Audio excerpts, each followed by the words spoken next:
네, 여러분 안녕하십니까. 11월 25일 아침엔 매일경제는 오늘만 제가 진행을 하도록 하겠습니다. 오늘 조간에 실린 사진부터 살펴보겠습니다. 문재인 대통령이 어제요, 포항을 찾아서 수험생과 이재민을 위로했습니다. 이 사진은 포항여고를 방문해서 전날이었죠. 대학 수학능력을 시험을 치른 고3 학생들의 손을 잡아주면서 격려를 해주는 장면입니다. 어제 학생들, 고3 학생들에게 아주 뜨거운 환영을 받았었습니다. 다음 사진 한번 좀 보겠습니다. 이번에는 눈물을 흘리면서 박수를 치는 장면인데 어제 국회 본회의장에서요. 세월호 참사 가족협의회 유가족 그리고 가습기 살균제 참사 전국 네트워크 관계자들이 어제 법안이 통과된 거에 대해서 눈물을 흘리면서 박수를 치는 모습입니다. 세 번째 사진 한번 보겠습니다. JSA 북한 병사가 귀순을 했었죠. 그 자리에 북한이요.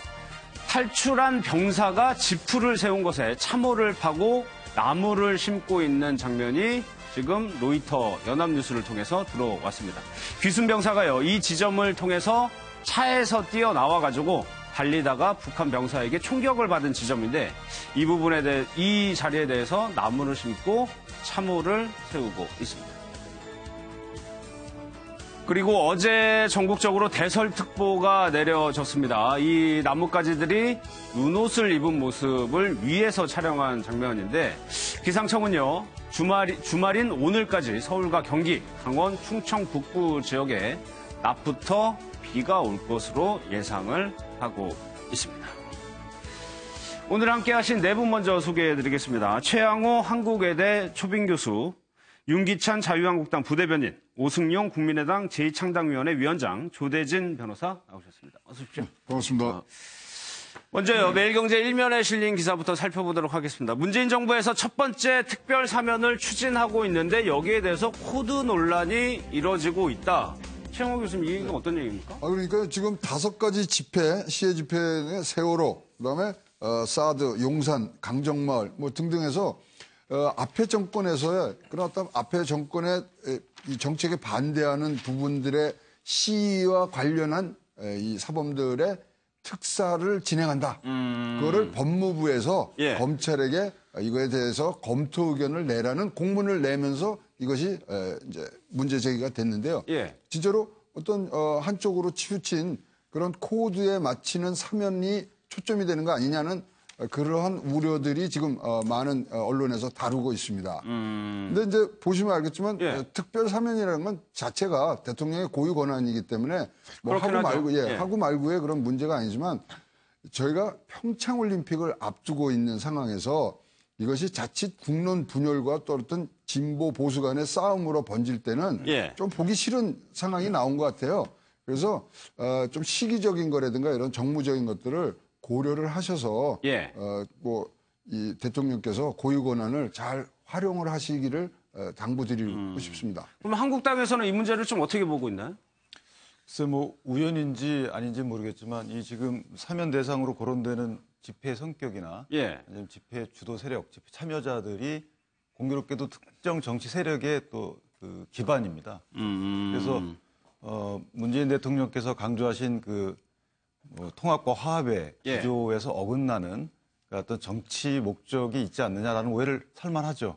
저희는 좀 적절하지 않다고 생각하고 있습니다. 그러니까 일정 집단, 일정 사람들에게 좀 특혜를 주고 있다라고 보시는 건가요? 그렇죠. 예를 들면 뭐 집회 시위에 관련된 규정이 좀 문제가 있다, 시대에 뒤떨어진다 해서 그 집회 시위에 관련된 규정에 관련된 그 일률적인 기준을 적용해서 하는 것이 아니고 여기는 보면은 이제 뭐 공무집행방해도 포함이 되고 상해, 폭행 이런 좀 과격한 시위를 한 분들도 포함이 되거든요. 그럼에도 불구하고 특정 시위 현장을 특정해서 관련자분들에 대한 사면을 검토해라 이렇게 지시한 것은 그런 오해를 불러일으킬 만하죠. 조대진 변호사는 이 부분에 대해서 어떻게 생각하세요? 그러니까 어떤 사안에 대해서 굴절된 시각을 갖고 있으면 뭘 열심히 잘해도 다 미워 보이지 않겠습니까? 근데 이제 제 입장에서는 대통령의 사면이라는 것이 아까 말씀 주신 대로 대통령이 국민을 위해서 그 대통령의 고유행 권한인 사면권을 통해서 은혜적 기회를 부여하는 것 아닙니까? 그렇기 때문에 이런 부분도 어떤 정치적인 그 의도를 떠나서 대통령이 관련해서 볼 때 이 전 정부에서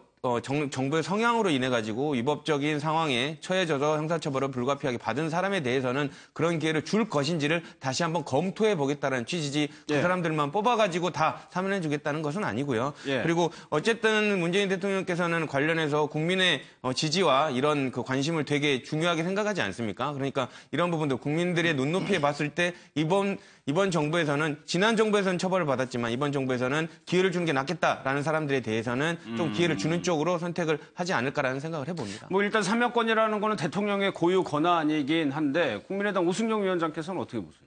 고유 권한이 맞습니다. 예. 그 사실을 부정하고 싶지는 않은데요. 잠시 기억을 조금 지난 5월, 4월 시기로 좀 되돌려 보겠습니다. 그 당시 조기 대선 국면에서 당시의 시대 정신 중에 하나는 대통령의 사면권이 지나치게 남용되는 측면들이 있으니까 대통령의 권한을 견제하는 차원에서 사면에 대해서 우리 사회가 좀 더 좀 투명하고 사회적 합의에 의해서 추진하자, 사면권을 가능하면 좀 제한하는 방향으로 논의를 진행해 보자라는 게 지난 대선에서 아마 국민적인 공감대를 이뤘던 부분이고 이 부분과 관련해서 아마 문재인 당시 후보께서도 크게 부정하지는 않으셨던 걸로 제가 기억을 하고 있습니다. 그런데 집권한 지 지금 몇 달 되지 않은 상황에서 이런 사면 카드를 얘기를 하는 게 당시 이야기했던 것과 과연 일치하는 것인지 일관성이 있는 것인지 한번 따져보고 싶은 것이고요. 저는 권한을 가진 사람이 사면권을 가지고 있는 분이 그걸 행사할 경우에 일정 정도 본인의 의도가 개입할 수밖에 없는 뭐 그런 측면들이 있다고 보는데요. 기존의 사면의 기본적인 키워드는 어찌됐건 통합과 화해가 1차적으로 키워드로서 제시되었는데 이번 사면 관련 검토 부분들은 이 부분과는 다소 좀 거리가 있어 보이는 측면들이 있어서 그래서 좀 그런 부분들은 의심을 살 수 있다. 이렇게 봅니다. 그러니까 사면권이라는 게 대통령제를 우리가 하고 있으니까 늘 문제가 됐었거든요. 이 부분 범위라든가 대상에 대해서. 근데 이제 이게 뭐 상권 분립에 위배된다부터 얘기가 많죠. 왜냐하면 사법부에서 내린 그런 결정 사안을 행정부의 수장이 그걸 이제 되돌리는. 그러니까 이것이 사실 뭐 재앙적인 대통령제의 또 하나의 폐해다 이런 얘기까지 나오는데요. 적절히 쓰면은 굉장히 국민들 화합과 이 뭐 같이 나갈 수 있는 방향성을 정하는데 굉장히 큰 도움이 되는데 적절하게 쓰게 된다면 그렇죠. 근데 이제 뭐 분명히 가이드라인을 대선 공약으로 내놓으셨어요. 기업인은 안 되고 그다음에 이런 어떤 경제적 사범들은 안 되고 등등을 내놓으셨기 때문에 자기 공약에 따라서 적절히 쓰시는 거는 맞고 철저하게 이거는 정무적 판단이 들어갑니다. 그러면 지금이 그걸 이 사면을 해서 또 이런 분쟁을 일으킬 시기냐 이런 것도 충분히 정무적으로 판단을 하셔서 진행을 할 때 국민들에게 박수받고 이래서 이제 우리가 과거의 잘못을 뉘우치고 앞으로는 안 하겠다는 어떤 재발 방지까지 뭐 등등의 효과를 얻으실 수 있으리라고 생각을 합니다. 알겠습니다. 다음 기사 한번 보겠습니다. 앞서 저희 사진으로도 설명을 드렸었는데 문재인 대통령이 어제요. 포항을 방문해서 지진 피해자들을 좀 위로를 했었는데 좀 대통령이 방문했던 영상부터 좀 먼저 한번 보겠습니다.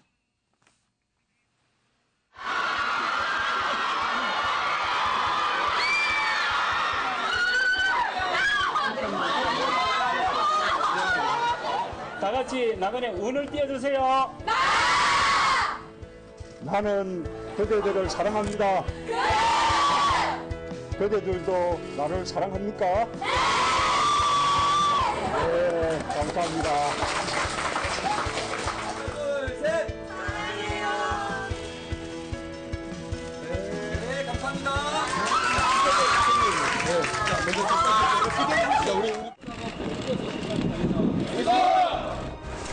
삶의 터전이 다 망가졌기 때문에 어떻게 해야 될 방법이 없어요. 너무 막막하고.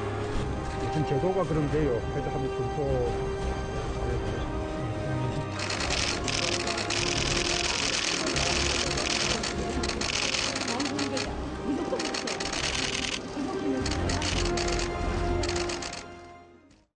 조 변호사님, 일단 고등학교를 방문한 장면을 보면은 인기가 굉장히 많아 보입니다. 뭐 아이돌 같네요. 네. 그래서 지금 아이돌이 가도 저렇게 이제 뭐 성원을 해줄지 참 의문인데 어쨌든 되게 흐뭇한 광경입니다. 한 나라의 통치자가 뭐 기습적으로 방문을 했음에도 불구하고 놀라지 않고 오히려 너무 환호성을 뭐 지르는 것 자체는 되게 바람직한 모습이라고 보일 수 있을 것 같고요. 예. 어쨌든 문재인 대통령이 그 최초에 이제 지진이 일어난 뒤에 바로 포항을 좀 찾으려고 하셨답니다. 근데 이제 수능 관련된 부분도 있고 대통령이 직접 그 사고 현장에 나타나면 좀 부담스러운 부분도 있을 것 같아서 이제 케어하는 부분을 이제 관심을 두고는 있었지만 국무총리나 관계부처를 통해서 이제 지휘를 하고 이제 어느 정도 수능이 끝난 뒤에 직접 이번에 내려왔다고 합니다. 그러면은 일부러 대통령이 늦게 갔다는 얘기예요? 네네 그런 얘기를 표명을 하셨고요. 이제 관심은 있었고 당장 이제 내려가고 싶어 했는데 국무총리라든지 그 관계부처에 있는 사람들이 먼저 현장에서 관련돼서 이제 가서 현장을 지휘를 하고요. 관련된 부분을 세세하게 보고받는 형식으로 하고 난 뒤에 이제 수능이 끝나고 나서 지진도 어느 정도 멈춰지니까 이제 현장에 관련된 수습을 하기 위해서 대통령이 직접 보셔야겠다라는 판단에 의해서 내려가신 것으로 알고 있습니다. 그러니까 뭔가 큰 국가 재난, 큰 피해가 있었을 때 제도적인 뒷받침이 가장 중요하겠습니다만은 감정적으로 위로를 해주는 것도 굉장히 좀 필요한 일이거든요. 아유, 뭐 요번 방문은 진짜로 최근에 일어났던 따뜻함이 전해지는 아주 큰 상징적인 그런 계기가 됐고요. 예. 국가의 지도자가 가서 그 아픔을 진짜로 일선에 있는 아픔을 다 달래줬다는 거는 진짜 칭찬할 만하고 소통의 방법 중에 가장 좋은 방법이 현장에 나타나는 거거든요. 네. 그런 부분에서는 우리 문 대통령이 아주 탁월하게 잘하시는 것 같고요. 거기 또 학생들하고 만나고 학생들 만난 이유는 아시잖아요. 수능이 연기됐는데 그 학생들의 1% 전체 수능 시험자의 1%의 포항 학생들 때문에 연기했는데 그걸 온 국민이 다 받아줬다. 그 메시지가 얼마나 좋습니까? 그래서 감사하다는 뜻을 볼 때 이런 부분은 진짜 탁월하게 진짜로 박수를 보내고 싶은 부분입니다. 그러니까 문재인 대통령의 지지율이 지금 취임한 지 꽤 지났는데도 불구하고 70% 이상을 상회하고 있는 것이 글쎄요. 저런 감성적인 소통 방식이 국민들이 좋아한다는 거 아닐까요? 그동안에 좀 목말랐던 부분을 문재인 대통령께서 채워주지 않나 하는 생각이 들고요.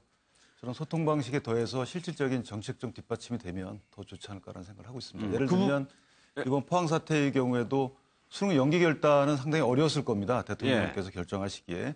그러나 연기하시기 전에 예를 들어서 연기하게 되면 수능 당일의 문제가 아니고 일주일 동안 공부할 학생들, 포항 그 지진 지역에서 공부할 학생들에 대한 대책은 어떤 것들이 있었는지에 대해서 한번 좀 고민해 보셨으면 어땠을까라는 생각을 해봤습니다. 예, 이 부분은 여야가 좀 필요 없는 문제잖아요. 국회적으로 제도적인 뒷받침에 대해서 충분히 좀 논의가 되고 있는 상황인가요? 지금 제도적인 뒷받침이라고는 하면 이미 이 정부 부처 내에 관련 매뉴얼들이 있는 것 같고요. 사실은 이번 포항 지진 사태에서 문재인 대통령이 긍정적인 평가를 받는 부분은 물론 문재인 대통령이 국민들의 마음을 잘 어루만져준 측면들이 있지만 제가 보기에는 김부겸 장관의 공이 큰 부분을 차지하고 있다. 김부겸 장관이요? 네, 그렇습니다. 관련 부처 장관으로서 포항 지진 수습 과정에서 현장에 사고가 발생하자마자 현장에 바로 가셨죠. 그래서 현장 상황들을 직접 본인 눈으로 확인하고 중요한 수능 연기라는 중요한 문제에 대한 판단들을 내려서 대통령이 올바른 방향으로 갈 수 있도록 했던 측면에서 장관이 잘해서 대통령이 칭찬받은 아주 드문 케이스가 아닌가 저는 그렇게 봅니다. 알겠습니다. 다음 기사도 한번 보겠습니다.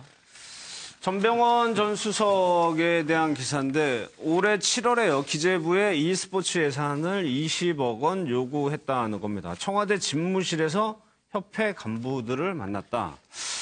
이 부분도 좀 영상을 보고요. 좀 얘기를 좀 이어가겠습니다.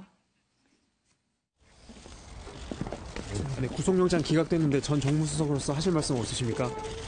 예, 어찌됐든 뭐 무리를 일으킨 점은 다시 한번 국민께 송구스럽게 생각하고 어찌됐든 저에게 결백을 입증할 수 있는 기회를 주신 법원의 판단에 대해서 감사드립니다. 그리고 앞으로 제 결백과 그리고 사실과 진실을 밝히기 위한 싸움을 강력하게 투쟁하고 노력해 나가도록 하겠습니다. 기재부에 전화해서 e스포츠 조대진 변호사님, 일단 뭐 구체적인 혐의를 논하기 전에 청와대에서 협회 간부들을 만났다는 거는 일단 좀 팩트로 보이는데 이 부분은 좀 어떻게 봐야 됩니까? 그러니까 뭐 그런 부분은 이제 수사 그 재판 과정에서 밝혀지겠지만 어느 정도 부적절한 부분은 있어 보입니다. 이제 예. 다만 이제 전병헌 수석이 전 수석이 지금 밝히는 대로 이거는 어떤 뭐 청탁이라든지 본인이 예전에 있었던 재임했던 그 단체를 위한 부탁이 아니었고 이 상황이 타당했기 때문에 요 의견을 전달한 것뿐이다라는 취지로 얘기를 하고 있거든요. 그러니까 재판부도 어느 정도 이런 소명 자체를 다퉈볼 여지가 있다라고 생각을 해서 예. 일단은 구속영장을 기각한 것으로 보입니다. 하지만 이제 검찰에서는 여러 가지 증빙이라든지 자료 그리고 금전이 넘어간 형안들을 볼 때 어느 정도 전병헌 수석에 관련된 혐의를 입증을 좀 자신을 하고 있는 부분이거든요. 그러니까 이런 부분은 재판 과정에서 전병헌 수석이 그런 고의가 없었다는 것을 좀 소상히 밝혀야 할 텐데 예. 이런 부분들을 어떻게 입증을 해나갈 것인가는 조금 지켜봐야 될 것 같습니다. 그러니까 일단 영장은 기각이 된 거죠. 그렇죠. 영장은 기각이 됐습니다. 이제 최초에 이제 검찰은 되게 자신을 하면서 예. 영장을 청구를 했었는데 법원은 좀 더 다퉈볼 여지가 있다라고 해서 지금 기각을 한 것으로 보입니다. 근데 예. 지금 뭐 검찰 측은 좀 불만이 있을 것 같아요. 여러 가지 뭐 기프트 카드라든지 자금 횡령 혐의가 증거로 나타나고 있음에도 불구하고 영장이 발부 안 된 거 좀 불만인 것 같습니다. 한국당에서 좀 이 문제를 좀 어떻게 접근하고 있나요? 그래서 뭐 당 문제로 접근하기보다는요. 이것은 뭐 개인의 비리 차원인 것 같고요. 예. 조금 전 말씀하신 그 정무수석의 신분에서 스포츠협회 20억 지원 부분은 부적절하지만 저 부분의 영장 기각과 관련돼서는 아마 진술이 좀 부족하지 않았나 생각이 들고요. 예. 기프트카드 500만 원 수수 혐의에 대해서는 사실은 인정이 될 듯한데 저 부분은 이제 금액이 작기 때문에 영장 정도까지 가지는 않을 것 같고 예. 그래서 따라서 이제 재판을 통해서 입증이 어느 정도 되느냐에 따라서 뭐 실형이 나오느냐 이런 게 판가름 날 것 같습니다. 예. 저는 자유한국당이나 바른정당에서 이거 문제를 크게 제기해야 된다고 생각합니다. 왜냐하면 예. 이거는 근데 지금 그러진 않고 있죠. 네, 그러니까 예. 약하다는 얘기를 듣죠 우리가. 예. 직권남용이거든요, 이거는요. 앞에 뭐 롯데에 관한 거는 전 의원 시절에 뭐 한 거기 때문에 차차하고 그래도 청와대 정무수석실에서 일어난 일입니다. 직권남용이고요. 박근혜 대통령이 탄핵받은 이유는 100% 직권남용에서 시작한 거 아닙니까? 사인인 최순실에서 그거를 도왔다는 직권남용. 그것에 대해서 촛불이 켜졌고 그걸로 인해서 탄생된 정부의 제일 중요하다는 청와대에서 제일 중요하다는 정무수석이 자기 사무실에서 전화를 걸었다는 건 촛불을 완전히 끄는 행동이거든요. 예. 이런 거에 대해서는 진짜로 한 목소리뿐만 아니라 모든 사람이 분개해야 되는데 이 부분이 진짜로 다뤄지지 않고 기각된 부분에 대해서는 예. 힘이 좀 걱정이 되는 사안도 있다는 거를 말씀을 드리고요. 예. 여기에 있어서 이 20억이 당시에 이제 전화를 한 상황에서 그것을 바로 예산에 증액을 해준 기재부도 이거는 문제가 있는 거죠. 그래서 굉장히 시스템적으로 돌아간 부분들 이 부분에 대해서는 새로운 눈이 아니라 우리가 이 정권을 탄생시킨 촛불의 눈으로 다시 한번 봐야 될 것 같습니다. 예. 그러니까 현직인 정무수석이라는 직함을 가지고 청와대에서 협회 간부들을 만났다. 이 부분은 충분히 좀 문제가 될 수도 있을 것 같은데 오히려 정치권에서는 크게 다루지 않는다는 좀 느낌을 받습니다. 네. 저는 뭐 비슷한 맥락이긴 한데요. 오히려 이야기를 청와대와 더불어민주당 쪽을 향해서 이야기를 좀 전달하고 싶은 것이 어떤 예. 것이냐면 이 문제는 과거에 적폐청산이라는 그런 화두를 가지고 지금 현 정부가 적폐청산 드라이브를 강력하게 걸고 있는데요. 만약에 기사가 사실이라면 예. 과거 정부에서 일어났던 나쁜 관행들이 현 정부에서 그대로 반복되었다라는 사실이 입증된 거라는 거죠. 그렇다면 이것은 청와대나 더불어민주당 입장에서도 전 정권과의 차별성을 부각하는 데 있어서 분명히 빨간불이 들어온 것이라고 저는 보여지는데 이 부분들에 대해서 문제의식을 안 가지고 있다면 저는 그것이 가장 큰 문제라고 보고요. 예. 이번 전병헌 전 수석의 e스포츠 예산 20억 요구 사건, 이 사례를 기화로 청와대와 더불어민주당이 좀 더 좀 긴장하고 본인들이 얘기했던 것처럼 전 정권과의 확실한 차별성을 보여주는 노력들을 좀 해야 되지 않겠는가 이렇게 생각합니다. 이 부분에 대해서 좀 얘기해 주시죠. 일단 청와대가 이런 그 전병헌 수석이 전 수석이 정무수석이었다고 해서 뭐 이런 부분을 비호하거나 이럴 생각은 전혀 없는 것으로 알고 있고요. 일단 뭐 적폐청산에 있어서는 네 편이 없다. 이거는 뭐 문재인 대통령의 정확한 인식이고 그 입장인 것으로 알고 있습니다. 그렇기 때문에 뭐 아직 재판 과정이 남아 있고 추가적으로 이제 소명의 기회가 남아 있긴 하지만 문제가 있으면 전병헌 의원도 당연히 처벌을 받아야 되는 것은 당연하고요. 하지만 이런 부분을 그 정권 전체에 있어서 문제가 있다라고 보는 건 좀 무리가 있을 것 같고 다만 이제 이러한 과정에서 같은 편이든지 남은 편이든지 적폐가 있는 부분을 모두 도려내고 시정한다. 이런 입장에서 정부가 나아가고 있다는 부분을 조금 인식을 해줬으면 좋겠습니다. 최영호 교수님, 이 부분이요. 현직에 있는 정무수석이 피의자 신분을 일단 소환돼서 조사를 받았다는 사실만으로도 야당에서 보기에는 상당히 정치 공세에 할 수 있는 아주 좋은 재료로 보이는데 그러지 않는 이유는 뭐가 있습니까? 그 의문이죠. 그 의문이고 지금 사실 뭐 이런 합리적 의심이 가는 게 굉장히 또 많은 야당 의원들이 지금 비슷한 제목으로 지금 이 서로 엮여 있지 않습니까? 뭐 크게 예를 들면 최경환 의원 같은 경우도 뭐 특활비 부분들이 그러니까 지금 사실 검찰 그다음에 모든 이제 적폐청산하는 이름하에 사실적으로 굉장히 긴장하고 있는 정치권이라고 봐야 되거든요. 그러니까 그런 점에서 큰 목소리를 못 내고 있는 거 아니냐는 우려감 섞인 의심을 해봅니다. 그러면 실제 지금 전국이 검찰이 주도하고 있다는 느낌이 조금 드는 상황이거든요. 거기에 대해서 정치권의 반응을 들어보는 양상이 되고 있단 말이에요. 이 부분에 대해서 좀 어떻게 해요? 근데 전병헌 전 수석에 대해서는 사실은 좀 수사를 하고 있기 때문에 저희가 수사를 정치권에서 하라 마라 할 수 있는 전병헌 수석 말고도 지금 뭐 최경환 의원도 있고 여러 전방위적으로 지금 검찰 수사가 들어가고 있거든요. 저는 지금 현재 이 검찰 수사가 주도적으로 이루어지고 있는 상황에 대해서 실제는 지금 기존에 어떻게 과거 정권이 해왔는지에 대해서 비판이 많았지 않습니까? 그 비판이 사실이라면 그 비판적인 내용이 또 되풀이되지 않도록 제도적 장치가 뒷받침돼야 될 때인데 이것이 뭐 사실관계 규명이라는 타이틀로 수사가 계속 이루어지고 있습니다.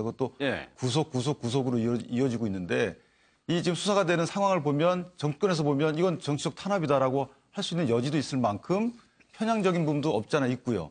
그다음에 기존에 쭉 관행적으로 이루어졌던 부분이 지금 다시 되풀이되고 있음에도 불구하고 이것이 특정 정치 세력에 의해서 이루어진 것처럼 포장돼서 수사가 되는 경우도 있고요. 이런 부분들은 사실은 수면 위로 올라와서 논의가 된 뒤에 그러면 제도적으로 입법 활동을 하든지 아니면 공청회를 통해서 제도화하든지 뭔가 대책을 마련해 달라라는 것이 정치권의 기본적인 요구인 것 같아요. 그러니까 이 기사를 보려고 얘기를 했었는데 김관진 전 장관에 이어서 임관빈 전 실장도 석방이 됐습니다. 구속적부심에서 석방이 되는 비율이 한 15%라고 그러면 상당히 두 명을 연속으로 풀어줬다는 건 이례적인 거거든요. 이례적인 게 아니라 제가 변호사 생활을 몇 년 해오면서 보면은 거의 없다고 봐도 봐도 될 것 같은데요. 변호사님 또 나와 계시지만 사실상 이거는 법원이 했던 판단을 며칠 지나지 않아가지고 또 뒤집은 거거든요. 그러니까 정반대의 결론을 내린 것입니다. 그러니까 관련해서 그 혐의가 입증이 되고 증거인멸의 우려가 있기 때문에 영장을 발부했던 사안을 그 반대의 이유로 증거인멸의 우려가 없고 이 범죄 혐의에 다툼이 있다라는 이유로 풀어졌거든요. 그렇기 때문에 물론 이제 소명의 사유가 있고 그런 이유가 있다면 당연히 그런 결정을 해야겠지만 일선 사례에서 일반 국민을 상대로 해서는 이런 결정이 거의 이루어지지 않습니다. 그런데도 불구하고 동일한 사건에서 더더군다나 이렇게 중요한 사건 그리고 관련자들이 모두 혐의를 받고 있고 수사를 받고 있는 과정에서 왜 이 두 사람만 특정해서 이런 그 제도의 혜택을 받았는지 이 부분에 대해서는 국민이 과연 일반 국민이었더라도 같은 결정을 법원이 내렸을까 하는 의문이 생길 수밖에 없는 부분이거든요. 그러니까 15%라는 것도 그 15% 안에는 뭐 합의가 됐다거나 피해자하고 그런 경우 상황이 급격하게 변했던 경우만 해당이 되는 거잖아요. 그러니까 어느 정도 이제 사정이 변경이 됐다거나 아니면 추가적인 상황이 바뀌었으면 이 부분을 재판부에서 참조하는 것은 당연합니다. 근데 지금 아까 말씀 주신 대로 앵커님이 말씀 주신 대로 어떠한 상황 변경도 없습니다. 단순히 사법부가 판단이 바뀌었다는 것, 다르게 판단했다는 이유밖에 없거든요. 그러니까 이런 부분을 똑같은 법관이고 물론 이제 법관이 사람은 다르지만 그 기관 아닙니까? 판단 기관인데 그런 기관이 똑같은 기준에 의해서 정반대의 판결을 내렸다는 거. 예. 그러면 그 사법부에 대한 신뢰에 있어서도 국민들이 참 의문점을 낼 수밖에 없는 부분이라고 생각을 합니다. 그러니까 김관진 전 장관만 하더라도 뭔가 있었나라고 할 수 있겠지만 임관빈 실장까지 같이 석방이 됐다는 거는 글쎄 이 부분은 어떻게 봐야 되나요? 같은 맥락인데요. 예. 이게 자칫 지금 검찰하고 법원과의 그런 어떤 싸움으로 지금 뭐 비춰질 수 있는 상황도 있습니다. 왜냐하면 이례적으로 9월달 기억나시겠지만 서울지검에서 진짜 적폐청산을 하려고 그러는데 자꾸 법원이 안 도와준다는 이례적인 성명서까지 낸 걸 기억하실 겁니다. 당시에 예. 국정원 사이버 댓글팀하고 카이에 대한 그 수색영장이랑 구속영장을 기각을 한 부분이 있거든요. 그 당시에 서울지검에서 뭐라고 그랬냐면 법과 원칙 이에 다른 요소가 작용하는 거 아니냐는 이례적인 성명을 내면서 계속 검찰과 법원의 그런 사이에 있던 협치가 아니겠지만 서로 이 판단에 차이가 나는 부분들이 계속 표출이 되고 있는데 최근에 이제 여기까지 이 뭐 구속적부심까지 왔을 때는 예. 진짜로 승부를 내려는 거 아니냐는 그런 의심까지 들 정도로 강한 지금 이례적인 판결을 냈기 때문에 걱정이 앞서는 가운데요. 사실 김관진, 임관빈 뭐 지금 현재 조금 더 검찰이 충분한 조사와 증거를 갖고서 해야 되고요. 김관진 뭐 이 전 장관은 우리가 알고 있던 굉장히 훌륭한 군인으로서의 예. 또 예우를 해줄 수 있는 거 아니냐는 그런 또 어떤 다른 생각 등이 포함이 된 것 같습니다. 김정은이 제일 싫어하는 대한민국의 군인이 김관진이라는 얘기가 많지 않습니까? 예. 등등등이 좀 포함이 돼서 법원에서는 그런 판단을 내린 것들로 보여집니다. 그러면은 이 부분은 검찰이 무리하게 구속영장을 청구했다는 부분도 일리가 있는 건가요? 뭐 저는 그렇게 보이는데요. 예. 방금 전 말씀하신 변호사님 확률을 말씀하셨는데 거꾸로 얘기하면 그 15% 정도의 인용률뿐인 이 구속적부심에서 인용이 됐다라는 예. 것은 기존의 구속영장 발부 자체가 무리였다. 이렇게 해석도 가능한 것이고요. 두 번째는 이 구속적부심 제도가 일단 우리 형사소송법상에 명백히 들어와 있습니다. 예. 그러면 이것은 이걸 활용하라는 것이거든요. 그것은 영장 발부가 잘못됐으면 바로 잡아라는 뜻이고 그래서 합의부에서 심리를 합니다. 이것은 세 분이 하는 합의부에서 심리를 하고 재판장 같은 경우는 형사수석부장이거든요. 그렇다면 열린이 보다 많은 분이 심리를 하기 때문에 구속영장 발부가 잘못됐다고 해석을 해야지 이것을 적부심에서 인용해서 풀어준 것이 잘못됐다고 해석을 하는 것은 제도 자체를 부정하는 것이 아닌가 이런 생각이 들고요. 임관빈 실장까지 석방이 됐다는 것은 기존의 댓글 정치 관여라는 이 사실관계 자체가 한번 더 들여다봐야 된다. 15만 건의 그 심리전단의 활동 중에서 1,400건 정도가 정치 관여 의심을 받는 댓글이라고 검찰이 판단한 댓글 양입니다. 근데 실제 내용을 보면 현안에 대한 의견을 단 경우는 상당히 있습니다. 그렇다면 정치 관여로 해석될 여지가 좁아지지 않나. 이런 사실관계에 대한 다른 해석도 하지 않았나 이런 것도 조심스럽게 생각해 봅니다. 결국에는 이 수사가 글쎄 오승용 위원장님 이게 MB 이명박 전 대통령에게 가기 위한 전철을 밟고 있다라는 것이 대부분의 평가였거든요. 그럼 그 부분에 대해서 약간 조금 스텝이 꼬였다라고 볼 수도 있는 거 아닌가요? 결과적으로 그렇게 많이 해석을 합니다만 지나치게 그렇게 음모적으로 보는 것도 저는 문제라고 보고요.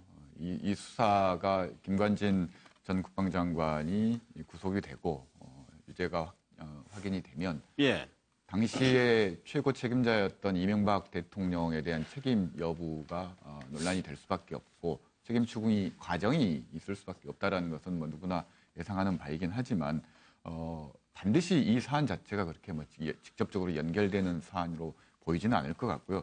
사실상 이 문제는 사법부에서 풀어나가야 될 문제라고 봅니다. 좀 지켜볼 필요가 있고 사법부에서 풀어나가는 과정 중에 하나인데 그걸 지나치게 정치적으로 앞서서 해석하는 것은 성급한 측면들이 있다.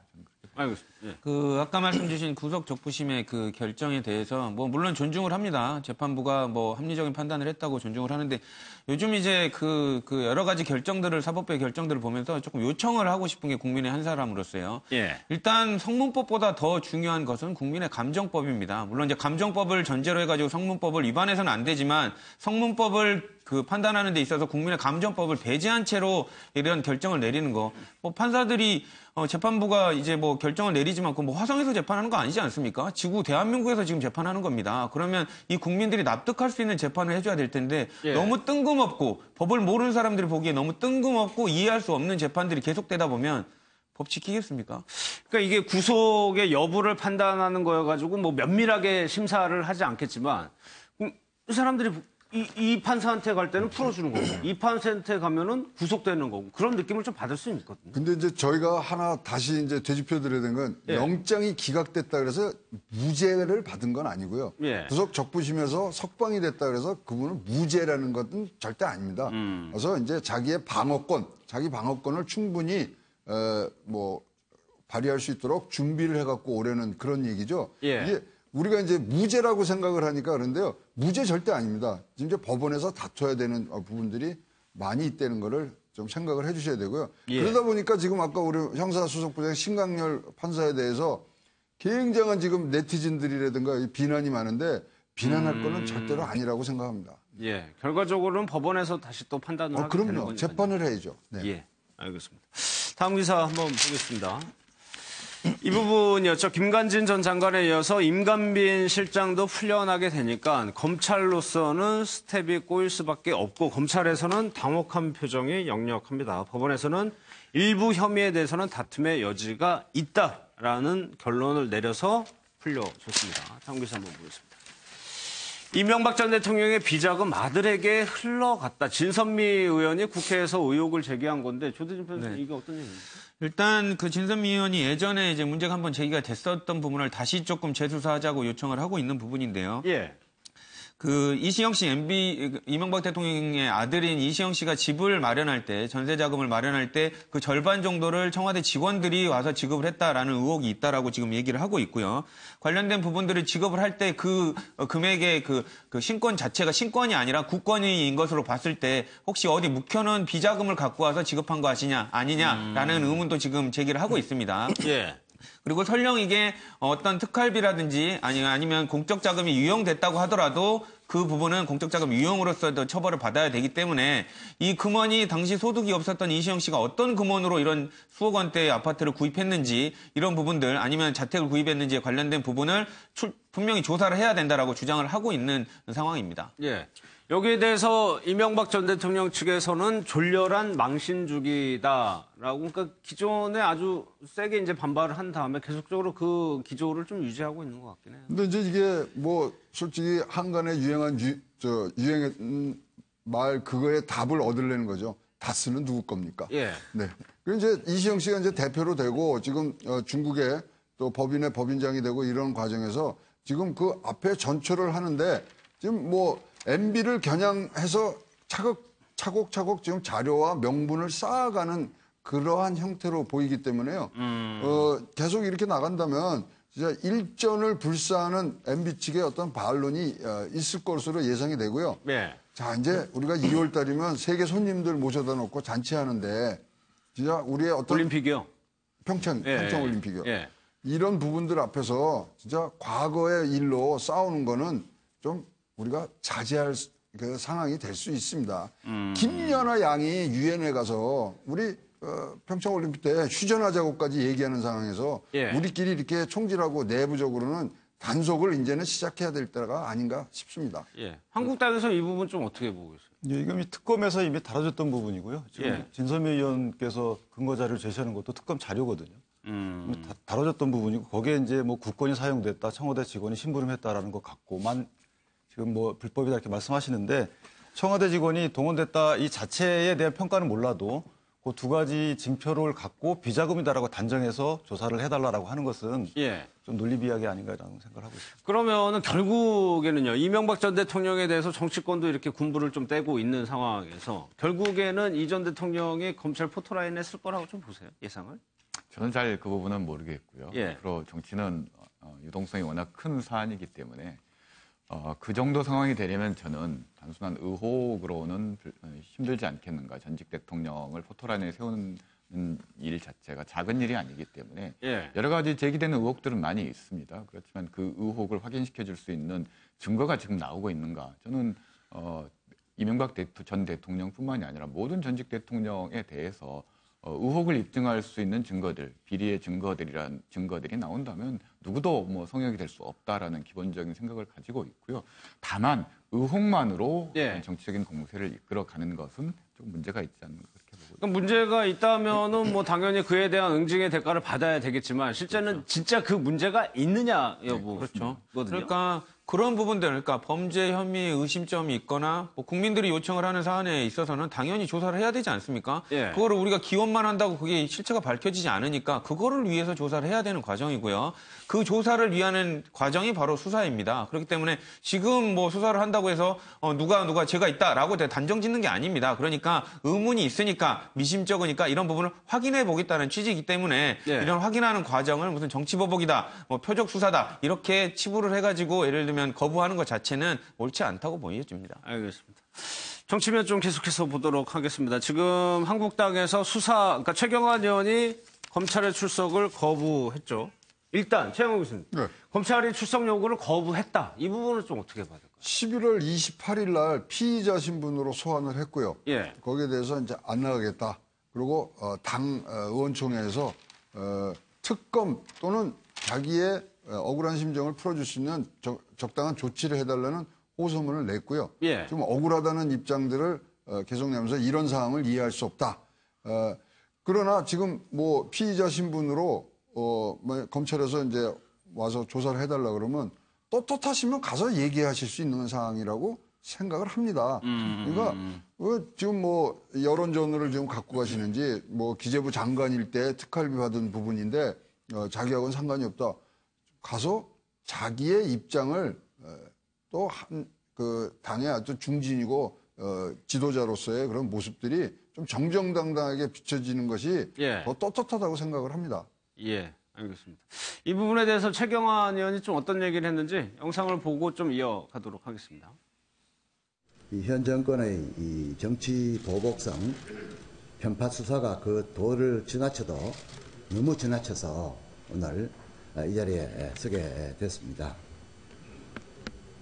여러분 잘 아시는 대로 국정원 특활비를 청와대에 상납했다며 전직 국정원장 세 분이 지금 수사를 받고 있는 그런 와중에 또 검찰발 보도를 통해서 저에게 소위 국정원 특수활동비 뇌물을 받았다 하는 그런 터무니없는 음해를 하고 있습니다. 저는 국정으로부터 특수활동비 뇌물을 받은 적이 없습니다. 이분은 윤기찬 부대변인께 여쭤볼게요. 검찰의 특활비에 대해서 총공세를 하고 있다. 이거는 어떤 의미입니까? 지금 검찰 특활비가 국정원 특활비하고 구조상 비슷하기 때문에 국정원 특활비를 뇌물이나 부적절하게 보는 시각이라면 검찰 특활비를 법무부에 상납하는 이것도 같이 취급해야 되지 않느냐 뭐 이런 취지에서 시작을 한 건데요. 지금 뭐 구조가 다르다는 반론들도 많이 있지만 실제로 검찰은 법무부의 외청으로 독립예산권이었기 때문에 법무부를 통해서 예산이 내려오거든요. 그중에 일부를 떼어갔든 떼고 내려왔든 실제는 국정원의 특활비와 유사한 구조를 갖기 때문에 차제에 같이 취급을 해서 제도 개선을 하자라는 취지로 생각을 하고 있습니다. 이 부분에 대해서 그러면 국정원이 쓰는 특활비하고 검찰이 쓰는 특활비 그게 이동되는 흐름이 정말 좀 비슷한 건가요? 그거는 이제 뭐 그렇게 주장하고 싶으신 분들은 그렇게 주장을 하겠지만 이게 면밀히 보면 명백히 다릅니다. 아까 그 예산권 말씀을 주셨는데 검찰은 예산권이 없습니다. 그렇기 때문에 법무부가 법무부 및 검찰에 관련된 예산을 받아서 서로 전용해서 쓰는 것이 위법이 아닙니다. 근데 지금 국정원 같은 경우는 예산에 관련된 부분이 별도로 정해져 있거든요. 청와대도 그렇고요. 나눠진 관련된 예산을 각자 집행하고 각자 필요에 따라 쓰는 게 정해져 있는데 그거를 빼다가 청와대에 갔다는 거는 그건 문제죠. 하지만 예산권이 없는 검찰을 법무부가 받아서 관련된 분야에 관련된 부분을 주고 남는 부분을 서로 이동해서 쓰는 거 이거는 비교의 틀 자체가 다른 것으로 봐야 됩니다. 일단 한국당에서는 뭐 홍준표 대표를 비롯해가지고 DJ 그러니까 노무현 참여정부 때 특활비도 같이 보자라고 주장을 그렇죠. 하고. 뭐 보려면 다 같이 봐야죠. 근데 이제 조대진 변호사가 남는 예산을 썼다 그러는데 내려주고 다시 받은 게 문제죠. 그럼 처음부터 깊게 주던가 하고 사실 광의로 해석을 하자면 저 국정원에서 특활비로 청와대에 갖다 준 걸 자기네 특수활동비 중에 하나라고 그러면은 얘기할 수 없는 거예요. 그렇잖아요. 자기네들이 목적이나 이런 것들이 또 영수증 처리가 안 되는 부분이니까 그래서 진짜로 전반적으로 앞에 정권에까지 다 보고 아니 하면은 YS DJ 정부 때까지 다 봐갖고 제도 개선을 하자는 거죠. 자, 근데 참 한심하다 못해서 참 비참한 그런 심정이 드는 거는 그러면 2018년도 예산에 들어가 있는 특별활동비에 대한 뭔가 조치가 일어나야 되잖아요. 국회의원들은 아무런 조치 안 하고 지금 예산안에 올라가 있어요. 거기에 대해서 제도 개선을 하기 위해서 빼든가. 또 더 한심한 거는 국회의원들이 국회에 특별활동비가 있습니다. 거기를 표면적으로 23%를 깎았다 그랬는데 다 전용해서 뭐 세미나비, 뭐 격려비로 다 돌려놨어요. 야, 이런 진짜 고양이한테 생선 가게 맡겨놓은 거 아닌가 싶은 그런 심정이 진짜 억울합니다. 우리 예산인데 우리가 낸 혈세인데 아무런 제재도 안 하고 말로만 특활비 얘기를 하고 있는 거 부분. 아, 지금 예산 전국 때 좀 제가 목소리를 좀 높이려고 그럽니다. 뭐 권한은 없으시죠. 국민이죠, 국민. 최양호 교수가 지적해 주신 그 문제에 대해서 좀 어떻게 생각하세요? 저는 특수활동비는 진짜 특수활동에만 썼으면 좋겠다라는 생각이 들고요. 지금 뭐 언론 보도를 통해서 나오는 내용들을 보면 이건 특수활동비가 아니라 뭐 업무추진비의 다른 이름이 아닌가라는 강한 의심이 들 수밖에 없는 그런 상황이거든요. 정말 국정원이 됐건 검찰이 됐건 법무부가 됐건 애초에 특수활동비를 편성했던 목적이 있을 겁니다. 그 목적에 맞게 제대로 사용해야 되는데 이 특수활동비의 상당 부분들이 사실상 업무추진비로 사용되고 있는 측면들을 의심할 수 있는 부분이 있다라는 거죠. 이런 부분들에 대해서 우리 사회의 어떤 적폐청산의 일환으로서 이 문제 역시도 좀 조정이 필요하다라는 겁니다. 다만 최근 자유한국당의 최경환 전 경제부총리, 최경환 의원이 이야기하고 있는 부분들은 과거 2000년 초반이었나요? 대선자금 수사 당시에 방탄특검, 뭐 방탄 국정조사, 뭐 이런 것들이 다시 떠오른다라는 거죠. 본인에 대한 어떤 수사를 방어하기 위해서 본인이 가지고 있는 권한, 정당이 가지고 있는 국회에서 권한들을 좀 남용하는 거 아닌가? 이 수사는 저는 어떤 뭐 변명의 여지 없이 본인이 떳떳하다면 검찰 수사에 응하면 되거든요. 그렇게 처리하는 게 좋을 것 같습니다. 그러니까 이 얘기는 글쎄요, 누구도 자유로울 수 없다 이런 얘기를 좀 하고 싶은 것 같아요. 그렇죠. 뭐 최경환 장관, 그러니까 최경환 의원은 뭐 본인은 정말로 결백하고 그런 일이 없다라고 하고 있는데 사실상 수사기관의 입장에서 보면 이 같은 최경환 장관의 최경환 의원의 해명이 거짓일 가능성이 높다라고 판단할 수밖에 없거든요. 왜냐하면 지금 그 기조실장 돈을 직접 전달했다라고 하면 기조실장이 이현수 기조실장이 직접 총리실 가서 전달했다라고 얘기를 하고 있고 또 기타 관련된 증언들도 최경환 의원의 얘기보다는 이현수 기조실장의 얘기와 더 인맥살통하고 다른 사람의 증언도 맞거든요. 그런 부분에서 볼 때는 아까 말씀 주신 대로 본인이 억울하다면 검찰에 나가서 이런 부분으로 이게 아니다라고 해명하는 것이 낫지 정치적 부분으로 프레임을 전환을 하려고 하는 거는 오히려 더 의심스러운 형국을 만드는 것 같습니다. 그러니까 검찰이 부르는 이유가 이제 근거가 되는 게 이제 이현수 전 실장의 얘기인데 경제부총리실에서 1억 원을 최경환 의원에게 직접 전달했다고 이런 진술이 나오게 되면 검찰 입장에서는 일단 이거에 대해서 확인을 해야 되는 거는 당연한 측면 아닌가요? 당연하죠. 그리고 거기에 플러스해서 다른 국정원 직원이 동행을 했기 때문에 제3자 증인까지 있습니다. 그래서 그러면 그때 안 받았다. 근데 사실 1억 원이라는 돈이 뭐 5만 원짜리로 하더라도 다발로 굉장히 그건 부피가 커서 그리고 뭐 척 보면 알 수 있는 그런 뭐 물건의 형태를 띠기 때문에 CCTV도 있을 거고 그 국정원 또 동행한 직원의 증언 등을 해서 정확히 얘기하면은 될 것이고 받으면 받았다 그러고 아니면 아니고 얘기를 해야 그때부터 나가는데 지금 뭐 그것에 대한 거짓 논방이 벌쳐지는 거는 보기 안 좋습니다. 그러면은 최경환 의원은 계속적으로 불응을 한다는 겁니까? 뭐 검찰 수사에 계속 불응할 수는 없죠. 그것은 좀 적절치도 않고요. 최경환 의원의 의도와 상관없이 이것이 뭐 방탄 국정조사다 이렇게 해석하기보다는 지금 특수활동비 자체가 문제가 됐지 않습니까? 제도 자체가 문제가 됐어요. 그러면 이 제도에 대해서 국민의 대표기관인 국회가 국정조사를 하든지 뭐 특검 발의를 해서 특검을 진행하든지 해서 이건 마무리 지어야 되는 부분이고요. 여기서 그냥 이게 정치적 공세로 끝날 부분은 아닌 것 같고 예. 최경환 의원의 수사는 별도의 문제라고 생각을 합니다. 예. 그리고 아까 말씀하신 대로 법무부와 검찰 간의 관계가 사실 행자부와 경찰 간의 관계하고 유사한데 경찰에 내려온 특수활동비가 행자부에 건네지는 경우는 없다고 알고 있거든요. 그렇다면 지금 법무부와 검찰 간의 관계와 국정원의 관계는 그 구조가 유사하기 때문에 이 부분은 같은 맥락에서 제도 개선을 해야 된다고 생각합니다. 알겠습니다. 다음 기사 한번 보겠습니다. 귀가 중인 우병우 전 수석에 대해서 기습 압수수색을 실시했다.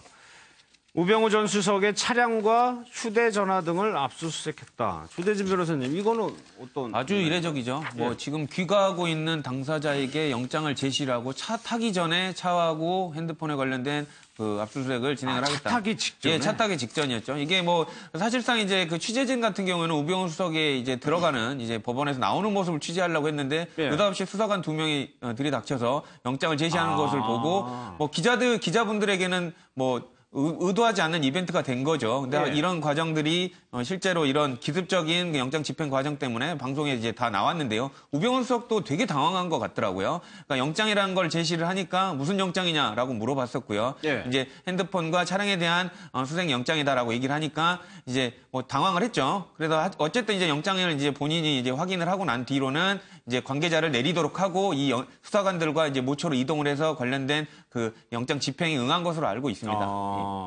그러면은 이거는 최영구 교수님, 그럼 어떤 의미인가요? 검찰에서 또 다른 혐의를 또 본다는 건가요? 아니요, 지금 세 번째 구속영장 이제 청구를 앞두고 있는데 지금 2번 기각이 됐지 않습니까? 그래서 충분한 이제 자료를 할 거고, 우병우 미꾸라지는 별명이 들어갈 정도로 검찰 내부의 수사 과정이라든가 수사 기법에 대해서 너무나 잘 알고 있기 때문에 이렇게 기습적인 그런 작전이 아니면은 충분한 증거를 자기네들이 차지할 수 없다는 그런 일면, 또 두 번째 이게 모든 기자들 앞에서 이루어진 면이 있지 않습니까? 그렇죠. 그랬을 때는 검찰이 충분히 우병우를 봐주고 있다는 그런 이미지를 탈피하기 위한 또 그런 또 측면적인 그런 정무적인 판단도 작용했다. 면도 있었다. 그래서 이제 기사를 내리고 차량을 몰고 가서 차량 수색하고 거기서 핸드폰 압수한 다음에 이제 귀가를 시킨 면이 있기 때문에 우리 기습 말고도 다른 방법으로 할 수도 있는데 취재진 앞에서 한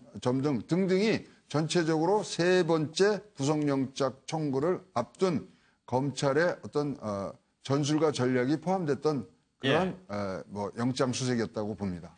다음 기사 한번 좀 구체적으로 한번 보겠습니다. 그렇다면 결국에는 검찰이 세 번째 구속영장 청구를 앞두고 우병우 전 수석의 허를 찌르는 것이냐? 조 변호사님, 세 번째 영장 청구한다는 얘기잖아요. 그렇죠. 뭐 이제 일단 준비를 하는 거죠. 일단 제일 중요한 부분은 이제 우병우 수석이 이석수 전 특별감찰관에 관련돼서 보고를 받았다. 특별 불법 감찰한 내용을 보고를 받았다. 이 부분을 검찰이 수사를 하고 있는데요. 예전에도 지금 드러난다시피 우병우 수석이 워낙 법에 관련돼서 잘 알기 때문에 증거 인멸을 했을 가능성이 높아 보인다라고 지금 판단을 했었을 겁니다. 그렇게 되면 본인이 그 주거지로 돌아가거나 준비를 할 수 있었던 단계면 핸드폰이 뭐 2개일 수도 있고 3개일 수도 있지 않습니까? 근데 재판에서 막 나왔을 때 핸드폰은 따끈따끈한 자기 핸드폰이거든요. 그러니까 그런 상황을 감안해 봤을 때 이런 부분들 본인이 예기치 못하고 예상하지 못했던 순간에 압수수색을 진행하는 게 가장 효율적이었고 앞으로 소환에 대비했을 때 증거 인멸이라든지 증거 확보에 대해서도 이제 대비할 수 있는 방안이라고 생각을 한 것 같습니다. 그러니까 그 포인트가 증거 인멸 부분에 좀 초점을 보고 있다는 얘기죠. 그렇죠. 증거 인멸이라든지 그리고 또 이제 본인이 재판을 준비하는 과정에서 여러 가지 뭐 준비 자료라든지 이런 부분들을 소지하고 있을 가능성이 높기 때문에 이런 부분들 확보 차원에서도 현재 지금 본인이 소지하고 있는 부분을 즉각적으로 압수수색했을 가능성이 높습니다. 그러면 이 부분에 대해서 법원이 영장을 발부해 줬다라는 거는 어느 정도 수준까지 저희가 해석을 해야 됩니까? 그러니까 뭐 명백하게 뭐 범죄 혐의가 있다라고 볼 수는 없고요. 이제 다만 관련돼서 우병우 수석이 뭐 이전 조사를 받을 때 어느 정도 증거를 회피한 부분이 흔적이 있었다는 부분 아니면 지금 뭐 압수수색을 해서 우병우 수석의 핸드폰이 이때까지는 우병우 수석의 핸드폰이 뭐 확보된 적이 없지 않았습니까? 뭐 깡통 핸드폰은 확보된 적이 있지만 그래서 지금 핸드폰에 관련된 부분이 필요하고 이런 부분들이 향후 재판에 있어서 중요한 증거 자료로 쓰일 가능성이 있다라는 부분을 소명을 해서 이 부분을 받아들여 준 것 같습니다. 네, 우승영 위원장님, 저희가 앞서도 얘기했지만 이 부분이에요. 검찰이요. 또 기각을 당하게 되면은 타격을 받을 수밖에 없는 상황이거든요. 네, 그렇습니다. 지금 앞서 여러 차례 다른 분들이 말씀하셨지만 이번 구속영장을 청구하게 되면 세 번째 구속영장을 청구하게 그렇죠. 되는 것인데요. 제가 검찰이 어떤 의도를 가지고 이번 일을 준비했는가를 좀 생각을 해봤는데 예. 아마도 이번 사건과 관련된 아주 중요한 핵심 증거를 찾을 수 있다는 기대를 검찰이 했던 것 같지는 않습니다. 증거인멸 얘기를 했습니다만 사실은 접촉 정황을 좀 파악하려고 했던 것들이 아닌가. 정황이요? 누구와 통화를 했고 누구와 문자를 주고받았고 그 과정에서 사건 핵심 관련자들과 어떤 조정한 부분들이 있는가. 이런 예. 부분들을 파악하려고 하는 게 이번 영장 청구의 기본적인 의도였던 것 같고요. 그렇지만 과연 얼마나 기대했던 효과를 거둘 수 있을지는 저도 잘 모르겠습니다. 실익보다는 예. 저는 앞서 최 교수님께서 말씀하셨듯이 일정한 좀 상징 효과를 노린 이벤트성이 아닌가라는 그런 생각이 듭니다. 윤기찬 부대변인은 어떻게 보세요? 네, 저는 추명호 그 국정원 그 간부께서 이제 구속 기소된 이후잖아요. 그리고 예. 그 공법으로 적시가 된 상태이기 때문에 변호사님 말씀하신 대로 이제 구속을 위한 전 단계다, 준비 단계다라고 생각을 하고 있습니다. 기존의 범죄 사실과 관련된 증거를 찾는 것보다는 그 위에 대비하는 과정에서 증거 인멸의 우려가 있다라는 점을 소명하기 위해서 예. 관련자를 찾지 않았나 이런 생각을 하고 있습니다. 예, 알겠습니다. 다음 기사 한번 보겠습니다. 최순실 씨가 법정에서 책상을 치며 대성통곡을 했다는 겁니다. 빨리 사형을 시키든지 분해서 못 살겠다. 일단 이 얘기를 하기 전에 이런 얘기들을 법정에서 하는 게 일반적입니다. 아주 일반적이지 않죠. 그리고 예. 그런 얘기를 통곡을 하면 재판장이 주의를 줍니다. 조용히 하시라고요. 그리고 그런 게 막 본인의 감정적인 부분을, 그러니까 법정에서 하는 것은 피고인이 모두 변호인을 통해서 말하는 게 가장 합리적이고 조리 있게 말할 수가 있고요. 예. 본인이 운다거나 막 억울하다거나 이런 부분 일정 정도는 표현할 수 있지만 재판부가 불편하다고 싶을 정도로 얘기를 하는 것은 재판에 도움이 안 됩니다. 최순실 씨 같은 경우는 지금 최근에 박근혜 전 대통령의 특활비에 관련된 부분에 전용에 가담했는지에 관련된 부분을 또 혐의를 받고 있거든요. 예. 그러니까 예를 들면 옷값이라든지 이런 부분이 박근혜 전 대통령의 특활비로 사용되는 데 있어서 최순실 씨가 또 가담하지 않았냐 이런 부분이 또 문제가 되고 있는데 이런 부분들을 이제 혐의가 이제 혹시 수사가 진행되고 관련된 재판이 또 이루어질 수 있다는 내용을 이경재 변호사를 통해서 또 들었을 겁니다. 그러니까 안에서 지금 재판도 지금 복잡하고 머리가 아픈데 관련된 혐의들이 또 계속 일어나고 부담될 것 같다는 느낌 때문에 엄청난 압박감을 받았을 거고요. 그러니까 앞으로 지금까지 뭐 한 1년 정도 재판을 받았을 때도 너무너무 힘들었는데 또 다른 혐의가 추가돼서 또 재판을 받게 되면 뭐 형이 늘어나는 것은 뭐 차치하고라도 너무 고통스럽다. 이제 뭐 내가 언제 나갈지를 정말로 기약할 수 없는 거 아니냐라는 자포자기 심정 때문에 저렇게 오열을 했던 것 같습니다. 이런 얘기를 쭉 안 하다가 갑자기 어느 순간에 딱 터져가지고 얘기를 하면 설득력이 있겠는데 재판 초반부터 계속 이런 얘기는 비슷한 얘기를 했거든요. 얘기가 그 전에 너무 가슴이 답답해가지고 더 살고 싶지 않아. 최순실 씨가 얘기할 게 아니라 우리가 얘기할 지금 이제 상황이죠. 지금 답답해 죽겠어요. 빨리빨리 진행도 안 되고 진짜 죄를 빨리 가르고 거기 적당한 벌을 받아야 되는데 이 가슴이 터져서 죽겠는 거는 우리인데 자기가 왜 저런 쇼를 하는지 모르겠습니다. 뭐 자기의 저를 뭐 스트레스라든가 자기의 상태를 지금 뭐 표현하고 표출하고자 하는 그런 일종의 그런 행위로 보여지긴 하지만 가슴에서 지금 불이 타고 썩어 들어가는 건 우리 국민이지 최순실 씨는 아니라고 생각을 합니다. 예. 특활비, 청와대 특활비가 문제가 되고 박 전 대통령하고 그게 직접적으로 연관이 됐다. 그러면은 검찰로서도 최순실 씨를 조사하지 않을 수 없는. 그렇죠. 그러니까 그런 당연히 연관, 관련된 그 CCTV 영상에서 본인이 옷값을 지불하는 모습이 보이지 않았습니까? 그러니까 어떤 식으로라든지 옷값이 관련된 부분에 있어서 특활비가 섞여 있다면 최순실 씨도 당연히 조사를 받을 수밖에 없는 부분이고요. 재판부도 이제 이런 부분들이 뭐 이렇게 정신적 스트레스를 받을 거라는 것은 예상은 아마 하고 있었을 겁니다. 관련된 조사가 진행되고 있으니까.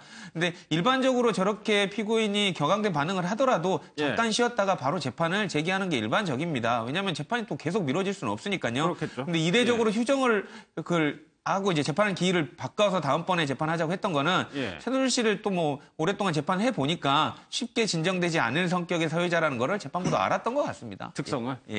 그러면 최순실 씨가 뭐라고 얘기를 했냐면 특활비 모른다라고 얘기를 했는데 이 특활비가 건네간 정황을 지금까지 보면은 최순실 씨가 정말 몰랐겠느냐라는 좀 의구심이 좀 들긴 하거든요. 이 부분은 이 준수는 어떻게 보세요? 특활비라는 게 막 현금으로 건네진 것 같은데 그 돈이 건네진 것인지 최순실 씨에게. 최순실 씨가 그 특활비에 관련돼서 알았다라고 볼 만한 정황도 사실 뚜렷지는 않습니다. 그것이 알았을 것이다. 왜냐하면 돈을 대신 썼기 때문에. 그쵸, 이런 추정을 취지의 하는 그냥 거죠. 추정인데요. 예. 그러니까 알았다는 증빙이 나오기 전까지는 글쎄 막연히 추측해서 박 대통령을 통해서 최순실 씨에게 전달됐을 것이다. 이렇게 막연히 연관지어는 것은 저도 좀 사실 좀 문제가 있다고 생각을 하고요. 그래서 예. 수사를 통해서 밝혀지겠죠. 예. 돈의 용처를 반드시 규명해야 되는 것이니까. 왜냐하면 국고손실죄라는 것이 횡령죄를 전제로 하고 있는 죄이기 때문에 그 사용처에 대해서는 반드시 검찰이 수사를 할 것입니다. 예. 그러니까 확인은 해볼 필요가 있는 거죠. 일단 최순실 씨가 일반적인 무슨 뭐 업무 대리인이라든지 뭐 대행자가 아니지 않습니까? 뭐 검찰은 기소를 할 때 뭐 경제 공동체라고 말할 정도로 아주 긴밀한 관계였다는 거 부분도 지금 뭐 주장이 되고 있는 사실이고, 그리고 관련돼서 뭐 박근혜 전 대통령의 모든 뭐 10,000원짜리 하나 옷까지 지금 맞춰주는 사람이 바로 최순실 씨였다는 게 지금 드러나고 있기 때문에 만약에 그런다면은 그 돈의 용처도 당연히 알 수밖에 없었던 위치에 있지 않았나. 요게 지금 검찰에 관련된 그 입장이고요. 그런 전제 하에서 확인해 봐야 되겠다라는 취지로 지금 수사를 하고 있는 것으로 알고 있습니다. 알겠습니다. 박 전 대통령 관련 소식도 한번 보겠습니다. 국선 변호인들이 이메일로만 접견 신청을 하고 있다. 최영우 교수님, 이건 왜 그런 건가요? 뭐 만나주지 않으니까요. 그러면은 인터넷으로 하고 사실 이제 준비할 게 많지 않습니까? 저 시민한테 쪽에 그런 이제 법원에 받은 자료들 그걸 다 읽은 후에도 아니 지금 청구인 이 변호를 할 대상으로부터 이러한 점 저러한 점에 대해서 분명히 이제 들어야 되는데 그걸 못하는 이제 답답한 마음으로 국선 변호사는 선임이 돼 있고 인터넷으로 지금 뭐 접견 신청을 하고 있는 부분들. 지금 제일로 답답하신 분들이 이제 국선 변호인이실 거예요. 자기네들도 논리를 세우고 잘된 점, 잘못된 점을 충분히 뭐 박근혜 전 대통령한테 전달을 하고 의사표명을 들어야 되는 부분이 지금 완전히 차로가 막혀 있기 때문에 이런 뭐 이메일로만 접견 신청 뭐 대면은 안 하겠다는 거죠. 다음 주 월요일 날 시작되던가요? 그렇죠. 근데 어느 정도 이제 2번 정도 국선 변호인이 접견 신청을 이메일로 했다고 지금 알려지고 있지 않습니까? 물론 2차례 다 박 전 대통령이 거부했습니다. 근데 일반적으로 이렇게 이제 접견 신청을 하고 싶지 않아 하는 피고인들도 종종 있는데 그런 경우에 있어서는 일반적으로 그냥 일단 접견 신청을 해놓고 변호인이 찾아갑니다, 구치소로. 그러면 이제 거기서까지 이제 안 나오겠다 그러면 어쩔 수 없는 경우지만 지금 박근혜 전 대통령이 국선 변호인들은 그런 시도는 안 하고 있거든요. 그러니까 본인들이 진짜 구치소까지 가가지고 신변이 노출되고 이런 부분들은 또 부담스러운 모양입니다. 그렇기 때문에 신변이 노출되는 게 그렇죠. 왜냐하면 지금 뭐 누가 한 몇 명이 선정됐다고는 알려지고 있지만 정확히 신분에 대해서는 재판 나오기 전까지는 모르거든요. 이제 월요일 되면은 이제 그 베일에 쌓여진 변호인들의 그 나오겠지만 그 전까지는 접견하는 과정에서 미리 노출되고 싶어하는 생각은 없는 것 같습니다. 그러면 글쎄요. 접견도 없이 재판이 이루어진다. 이거는 피고인에 대해서 분명히 불리하게 작용을 할 텐데 그거를 알고 있음에도 불구하고 박 전 대통령이나 최순실 씨는 이렇게 한다라는 거는 글쎄 윤기철 부장 어떻게 해석을 합니까? 재판 자체를 좀 불신하는 게 아닌가 이런 그 조심스러운 생각을 해보고요. 일반적으로 접견 신청은 이메일로 하는데 방금 말씀하신 것처럼 이제 변호사가 직접 가서 접견을 시도를 하죠. 그런 이제 수감자가 안 나오게 되면 접견이 불발되는 것이고, 그런데 접견을 가게 되면 저명한 변호사 같은 경우에는 이제 신변 노출이 되지만 사실 현재 누가 국선 변호인으로 선정이 됐는지도 모르는 상황에서 접견을 갔다고 해서 신변이 노출될 것 같지는 않고, 따라서 이유는 아마 본인들 스스로가 박 대통령께서 접견을 원치 않는다라고 생각을 해서 아마 이메일로 접견 내용을 실질적으로 주고받는 것 같습니다. 그런데 그 내용이라는 것이 기록이 그동안에 방대하기 때문에 기록에 관련된 내용보다는 아마 재판 방향에 대해서 의논을 했을 것 같은데 그에 대한 답을 못 받았기 때문에 재판이 실질적으로 진행되기는 상당히 어려울 것으로 그렇게 생각을 합니다. 그런데 일반 국민의 입장에서 보면 오승영 위원장님, 글쎄요. 이 재판이 사법부의 판단이라는 게 우리 국가 체계를 이루는 하나의 큰 근간인데 거기에 대해서 부정하는 듯한 모습을 보여주는 게 좋아 보이진 않거든요. 당연합니다. 국민들 앞서 뭐 여러 차례 나왔습니다만 국민들이 지금 현재 박근혜 전 대통령의 재판을 보는 심정이 비통한 마음인 것이죠. 다시 이런 일들이 없어야 되는 것들이고, 제가 보기에는 국선 변호사들도 마찬가지고 본인들이 의뢰해야 될 일을 절차를 밟는 것에 불과한 것 같고요. 박근혜 전 대통령 입장에서는 이분들을 접견하는 순간 재판을 인정하고 이 국선 변호인들을 통해서 본인의 방어권을 행사하겠다라는 의사표시이기 때문에 그건 기존에 본인이 했던 이 재판 자체에 대해서 거부하겠다라는 앞으로 출석하지 않겠다라는 발언을 하셨단 말이에요. 그럼 본인이 했던 발언을 번복하는 게 되는 거죠. 그리고 이 재판은 과거 전두환 노태우 전 대통령의 재판 과정에서도 나타났지만 결국은 걸석재판으로 진행될 가능성이 높은 것이고 사법적인 판단에서는 본인이 구제될 가능성, 그 희망을 그렇게 높게 보고 있지 않은 것 같습니다. 그러면 다음 주를 한번 좀 예상을 해보면은 박 전 대통령 없이 재판이 진행될 수도 있는 건가요? 일단은 근데 재판부 말씀 주신 대로 재판부가 골석 재판을 원칙으로 해갖고 진행을 할 수는 없습니다. 그러니까 당사자에 관련돼서 일단은 나오도록 변호인을 통해 갖고 다시 한번 시도를 하라라고 지금 얘기를 할 거고요. 그렇기 위해서 이제 기일을 좀 연기를 하겠지만 말씀 주신 대로 지금 언론을 통해서도 박근혜 전 대통령이 안 나올 거를 명확히 간접적으로 표명을 하고 있거든요. 그렇기 때문에 차회 기일에도 안 나올 경우에는 이제 그때는 재판부의 이제 선택과 이제 그 결단이 좀 필요할 것 같습니다. 알겠습니다. 다음 내용도 한번 보겠습니다. 이제 북한 병사가 귀순을 했는데 석혜균 전 선장의 인터뷰 기사가 실렸습니다. 글쎄요. 이분 외상센터, 그러니까 우리가 이번에 귀순 병사를 보면서 외상센터, 외과 의사들에 대해서 다시 한번 좀 생각을 하게 되는 것 같아요. 그러게요. 그런 다음에 최근에 이제 예산 문제까지 나왔는데 지금 작년에 20억 이상의 그런 아주 큰 예산이 불용 예산 처리가 됐답니다. 왜 그러냐면 이쪽에 외과에 특히 중증외상센터에 일할 분들이 없어서요. 그리고 너무 과도하게 이런 부분들에 있어서 사실 많게는 1억 2천까지 의사의 봉급을 지원해 줄 수 있는 그런 체제까지 다 갖춰 있음에도 불구하고 가면은 너무 힘드니까 이틀 밤새 임이라고 하루 쉬고 이런 부분에서 한 사람이 퇴직을 하면은 줄줄이 퇴직을 한답니다. 한 사람이 나간 그 부분까지 또 맡으려면 너무 힘들어지기 때문에 그래서 지금 소위 말하는 굉장히 악순환이 되고 있는 부분인데 그래도 우리가 중증 외상센터를 알게 된 계기는 우리 석혜균 소위 말하는 선장을 통해서 알게 된 거 아닙니까? 당시에 표현으로는 더 이상 왼손을 쓸 수 없을 정도로 너덜너덜했는데 이국종 교수 때문에 이게 쓰게 됐다. 너덜너덜해진 것을 다시 살리는 그런 중증외상센터에 대해서 계속 이런 제도들이 커져야 되고요. 특히 여기가 지역별로 있긴 있어요. 없는 데가 서울에 없습니다. 안 오는 거죠. 그런 부분들은 이제 체계적으로 좀 꾸며나가야 되고요. 좀 더 많은 부분들이 이런 국방부에서 일어나는 일뿐만 아니라 민간에서 일어나는 일들의 외상센터 좀 비용이 많이 들어요. 그렇지만 진짜로 사각지대에 있는 경각에 달린 목숨을 구할 수 있는 마지막 보루라고 생각한다면 투자가 아깝지 않습니다.